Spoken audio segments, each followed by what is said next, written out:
Bonjour Bertrand. Bonjour Xavier, comment vas-tu? Eh ben écoute, ça va très bien. Et toi? Bah écoute, parfait, il fait très chaud là, les orages arrivent. Tu sais, avant on parlait de météo, mais maintenant on parle du changement climatique là. Il y a du changement climatique dans l'air, l'orage arrive. Ah, on a un autre sujet que le climat pour changer un petit peu. Ouais. Tu avais envie de parler d'Hugo Clément parce que ça fait longtemps et qui s'est fait remarquer pour des histoires de fromage. Ah oui, c'est ça. En fait, il a fait une émission, c'est sur le service public, c'est France 2 je crois, je sais plus comment s'appelle son émission, Sur le front, voilà, Sur le front. Et donc c'est un peu, si tu veux, une émission d'investigation, un peu comme complément d'enquête, mais spéciale écologie, environnement, ruralité, tout ce que tu veux, quoi. Et donc, il y a eu un petit accrochage sur Twitter, sur X plutôt, avec un agriculteur du Cantal qui s'appelle Cédric. Je ne connais pas son nom de famille. Et c'est agri15, hein, si vous voulez le suivre sur Twitter. Et donc, il commence à l'engueuler et tout, qui manque de respect aux agriculteurs qu'il est allé voir. Et bon, j'ai pas bien compris pourquoi il lui manquait de respect exactement, parce que si tu regardes l'émission, il n'y a pas grand-chose à dire. Mais ça tourne autour du fromage, effectivement. On est tous des amateurs de fromage.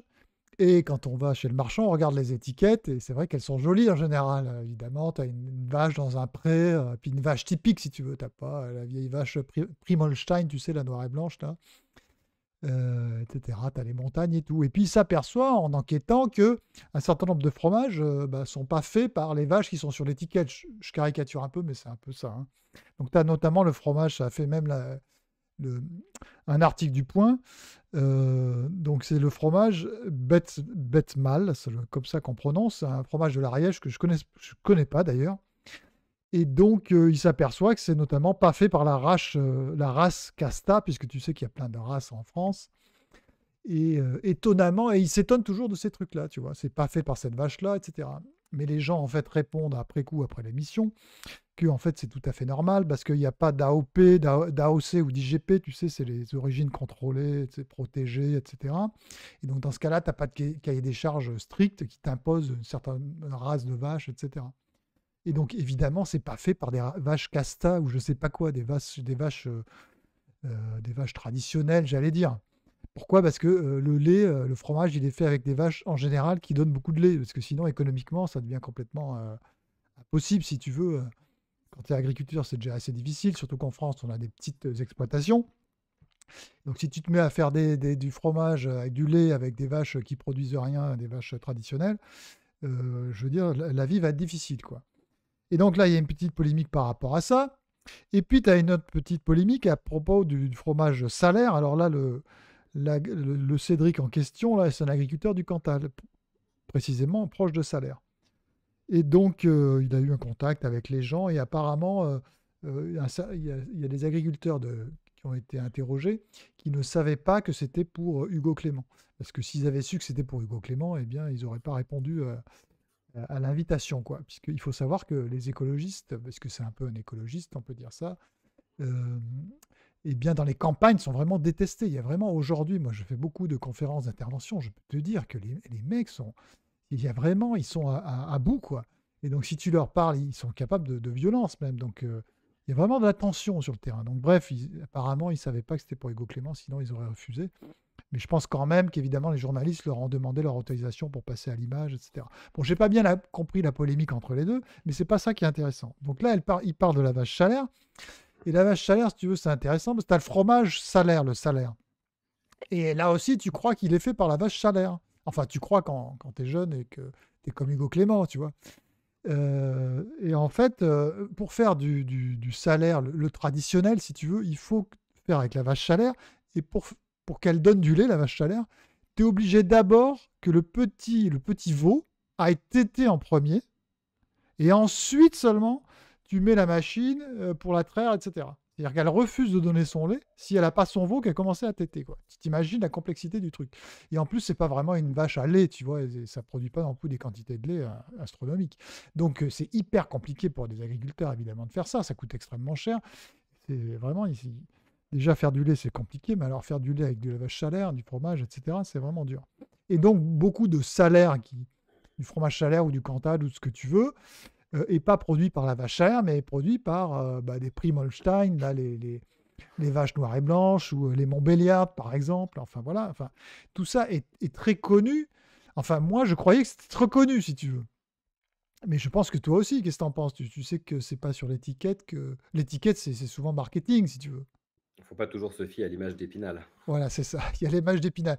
Et en fait, ce qui est significatif, je trouve, sur le personnage d'Hugo Clément, c'est que toujours, il a l'air de tomber des nues, si tu veux. Il a l'air de faire des enquêtes en faisant des révélations qui, pour lui, paraissent extraordinaires et qui, pour le commun des mortels, j'allais dire ceux qui ont un peu vécu et qui ont un peu d'expérience, savent depuis longtemps, quoi. Moi, je sais. Bon, en plus, je suis du Cantal. Bon.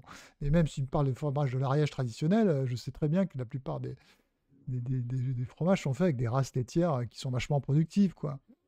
Et donc, je suis toujours surpris un peu de sa candeur, et c'est l'éternel Candide. Oui, il découvre la vie un peu, on dirait. Bon, c'est vrai il a 35 ans quand même, ou 34 ans, je regardais tout à l'heure. Il a fait des études de journalisme à Toulouse, bon, il a fait quotidien à Paris, hein, avec Yann Barthès, etc. Donc, je sais pas, il a pas. Si tu veux, j'ai l'impression qu'il est en train de faire son apprentissage avec son émission, quoi. Et donc, il fait des révélations, mais qui, pour moi, ne sont pas des révélations, et pour beaucoup de gens, qui sont des évidences, en fait. Et ça m'a fait penser à un truc, si tu veux, quand j'étais enfant. Un jour, je vois Johnny Hallyday à la télévision, et je crois qu'il était invité au journal de TF1. Et alors, il venait présenter son livre, précisément. Et alors, je ne sais plus si c'est ce soir-là, ou dans la semaine qui a suivi, ou je ne sais pas, ou avant, un peu après, j'ai appris qu'il n'avait pas écrit son livre lui-même.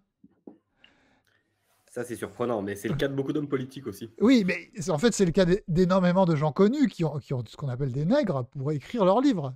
Mais en fait, moi, j'étais enfant, si tu veux, et j'ai trouvé ça vraiment scandaleux. Je me dis, mais comment il n'a pas écrit son livre et tout? Alors que la plupart des gens, maintenant, si tu me poses la question, bah oui, je te dis, tout le monde le sait. Et tout le monde le sait, sauf quelques-uns qui ne sont pas encore informés ou qui ont pas assez de maturité, quoi. Et donc finalement, ce qui est un mensonge devient plus un mensonge puisque personne ne le sait, si tu veux. Donc c'est plus scandaleux du tout. Donc tu t'habitues à ce genre de choses et c'est comme les trucs marketing. Moi, c'est vrai, quand je vais chercher de la viande au supermarché ou etc., tu vois des étiquettes magnifiques avec les éleveurs. Moi-même, d'ailleurs, ça me met en confiance. J'aime bien, en fait, voir la gueule des éleveurs sur l'étiquette. Et je sais très bien que c'est du marketing et que si je vais enquêter, que je vais au bout, je vais peut-être pas trouver l'éleveur en question. Enfin, bon, tu vois. Et donc, j'ai toujours l'impression qu'il enfonce des portes ouvertes. Et donc, moi, j'invite tous, évidemment, ceux qui sont comme Hugo Clément, qui n'ont pas beaucoup vécu, pas beaucoup d'expérience, et voilà, à regarder ces émissions, parce que c'est pas inintéressant. On peut apprendre des choses. Mais si vous avez un peu d'expérience, vous êtes toujours un peu sur votre faim parce que donc il enfonce des portes ouvertes. Et il y a deux autres exemples qui m'avaient marqué. C'était l'émission sur les déchets, où il apprenait que les déchets allaient être traités extrêmement loin, qu'ils étaient amenés en camion, etc. Ou même que plein de déchets que tu tries au quotidien, eh bien finalement sont pas du tout recyclés. Enfin, tout ça, c'est des choses qui sont quand même connues. Enfin, c'est extrêmement compliqué. Et tu fais énormément de tri, mais au bout du compte, ce qui est vraiment recyclé ou ce qui est vraiment utile, c'est pas beaucoup. Enfin, c'est pas beaucoup. Je sais, j'ai pas les statistiques là. Je m'avance peut-être un peu, mais il faut pas rêver, quoi. On va toujours vers des formes de facilité, et donc.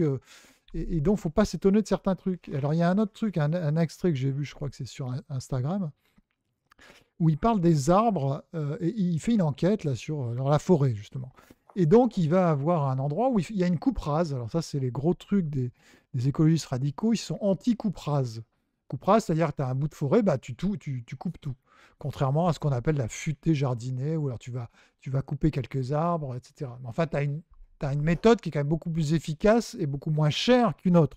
Évidemment, la coupe rase est moins chère, plus efficace, etc. Mais c'est critiqué parce qu'environnementalement parlant, ça serait un scandale. Bon, à mon avis, c'est... Bon, bref, mais je ne veux pas rentrer dans cette polémique-là, et il s'étonne qu'après, donc le forestier, le gars en question, il va replanter plein d'arbres, évidemment, puisqu'il veut que ça repousse, et dans 50 ans, il va les ramasser, quoi. Et donc c'est là qu'il se rend compte que le gars replante avec l'opération lancée par l'État de 1 milliard d'arbres. D'ici, je ne sais plus quelle date, l'État a décidé qu'il fallait planter 1 milliard d'arbres. Donc c'est un objectif complètement débile, complètement con. Mais si tu as un objectif complètement con avec 1 milliard d'arbres, c'est quand même énorme. Forcément, si tu as un peu de jugeote, tu te dis que la mise en place de ce truc sur le terrain, ça va être un peu n'importe quoi. D'accord?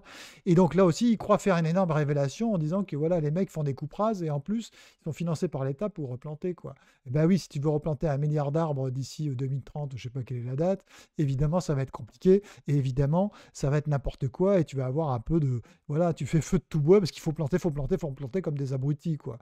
Et donc c'est absolument ça qui est en train de se passer. Et donc évidemment. Et voilà, il est toujours étonné de voilà, je sais pas quand il va grandir un peu dans sa tête, mais enfin, c'est pas voilà. On avait aussi, pour parler, un peu plus sérieusement, de grands enjeux économiques, le patron de Total qui s'est exprimé récemment, donc Patrick Pouyanné, que tu as écouté attentivement. Oui, Patrick Pouyanné, PDG de Total, Total Energy, je crois que ça s'appelle maintenant. Mmh. Voilà, c'est ça. Alors, est interrogé dans le cadre d'une commission d'enquête qui est lancée par le Sénat et qui est dirigée, cette commission, par Yannick Jadot, le fameux vert et ancien de Greenpeace, et puis Carucci, Roger Carucci, qui doit être des Républicains, je crois, c'est Ouais, c'est ça. un des bras droits de Sarkozy, hein.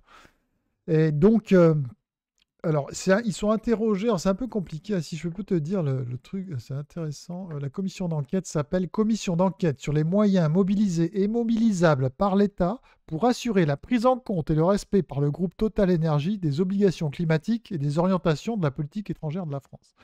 Ouf. Bon, il faut le relire plusieurs fois pour comprendre exactement, mais c'est une enquête sur Total dans le cadre des objectifs de changement climatique, parce qu'ils seraient accusés de vouloir exploiter beaucoup de champs pétroliers et que c'est très mal. Je te le fais court.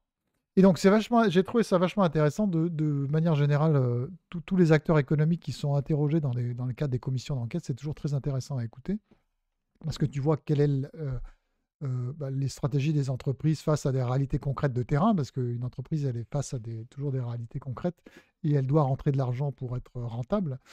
Et elles sont prises aussi entre les injonctions contradictoires, très souvent, entre les politiques de l'État, notamment sur le CO2, et puis leurs objectifs de rentabilité, bien sûr, et pour fournir de l'énergie abondante et bon marché et bien aux États, aux citoyens, etc.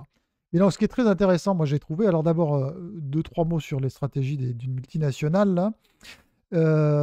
C'est d'abord qu'ils rappellent toujours l'importance du pétrole dans le cadre de Total Energy, pétrole et aussi gaz quand même, qui font la rentabilité du groupe Total en fait, et qui leur permettent d'investir précisément dans des politiques avec des énergies renouvelables, et qui vont de plus en plus devenir des acteurs de production d'électricité. Alors notamment, bon, avec, j'imagine l'éolien, mais le solaire et puis le gaz. Et ils vont vraiment vers le gaz aussi, parce qu'ils estiment que c'est une solution, justement, dans le cadre des énergies alternatives, des énergies, oui, intermittentes, pardon, éolien, solaire, etc.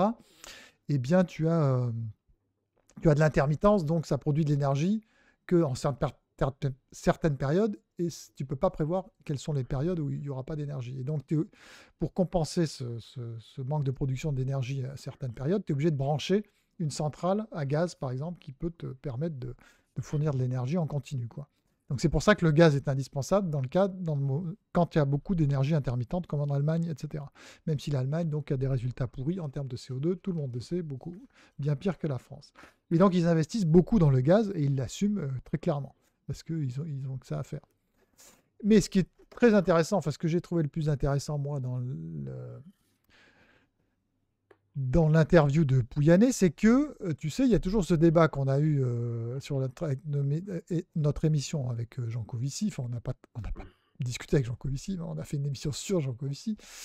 C'est toujours le problème des ressources. Jean Covici disant il faut une transition énergétique à marche forcée, parce que d'une part, il y a le changement climatique, d'autre part, il y a le problème de ressources.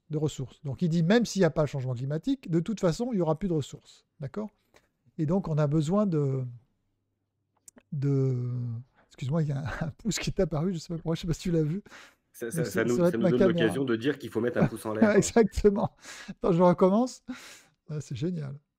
Donc, mettez les pouces en l'air, s'il vous plaît. Donc, j'étais en train de dire, oui, Jean Covici dit cette chose-là. Donc, s'il n'y a pas le climat, de toute façon, il n'y a plus de ressources, donc il faut qu'on fasse autrement, il faut qu'on fasse en décarbonant, quoi. Mais tu as toujours ce problème de est-ce vraiment une réalité qu'il n'y ait plus de ressources, quoi? Parce que ça, c'est un peu un truc lancé comme ça, et tu as toujours des gens qui disent non, non, c'est pas vrai. Tu as des spécialistes de l'énergie qui disent on a des ressources. Et donc, quelqu'un qui est sur le terrain, qui est un professionnel de l'énergie et pas des moindres, Pouyanné, parle de cette histoire, enfin, ne parle pas justement du manque de ressources. Il dit simplement que les puits de pétrole diminuaient, oui, les puits de pétrole diminuent de 4% par an environ. Et donc, il faut, quand tu exploites des puits de pétrole, il faut que tu aies en parallèle des politiques pour aller chercher de nouvelles ressources, etc. Mais qu'à cause des politiques anti-carbone, si tu veux, eh bien, il y a de moins en moins d'investissements pour aller chercher de nouvelles ressources. Et il dit en fait que le facteur limitant du pétrole, il dit pas du tout que c'est le manque de ressources. Jamais dans son propos tu n'entends où il sous-entend ça. Il sous-entend simplement qu'il y a une diminution à l'échelle mondiale de la prospection qui est faite des champs pétrolifères. Et c'est uniquement ça, d'après ce qu'il dit, et sans qu'il insiste dessus, hein. Il ne rentre pas dans le débat que je viens de lancer, hein, mais il n'en parle pas. Il parle juste qu'on fait moins d'investissements. Il parle notamment qu'avant, il y avait 700 milliards d'euros. Alors, je ne sais pas si c'est par an, j'ai pas, je me demande si c'est pas par an. 700 milliards, je crois, d'euros d'investissement. Et maintenant, c'est qu'ils sont, ils ont baissé à 500 milliards. Et il dit d'ailleurs, ne cherchez pas plus loin pourquoi le prix du pétrole augmente. Donc tu vois, c'est pas ce que disent beaucoup d'écologistes radicaux, tels que Jean Covici, c'est on manque de ressources, etc. Non, c'est surtout, et le débat, c'est voilà, non, c'est surtout parce qu'on ne va pas le chercher. Et donc évidemment, quand on ne va pas le chercher, quand on ne fait pas d'investissement, eh bien, on n'en trouve pas. C'est la logique même. Et donc j'ai trouvé très intéressant de l'écouter parce qu'on apprend encore une fois la stratégie d'une grande multinationale comme ça. Et puis sur les histoires de pétrole, si tu veux, il faut toujours, moi c'est un truc que je fais bien toujours, c'est d'aller sur un sujet précis plutôt que d'écouter les chercheurs, ceux qui s'intéressent à la théorie. Ceux qui sont les plus à même de décrire la réalité du monde, c'est ceux qui ont une expérience de terrain. Un producteur de pétrole pour pétrole, je ne sais pas moi, quelqu'un qui fait du lait de vache pour quelle est la race la mieux, etc. C'est de même que quand tu veux réparer ton ascenseur, vaut mieux avoir affaire à quelqu'un qui fait ça tous les jours qu'un ingénieur qui a appris ça dans les livres. Et donc là, pour moi, c'est les acteurs les mieux à écouter sur ces sujets-là. C'est vraiment ceux qui sont au cœur du système et qui vont aller chercher, qui vont aspirer le pétrole du sol, quoi. Et il en fait partie, donc j'accorde toujours un peu plus d'importance à la parole d'acteurs de terrain comme ceux-là que d'autres disons, que les théoriciens. Voilà.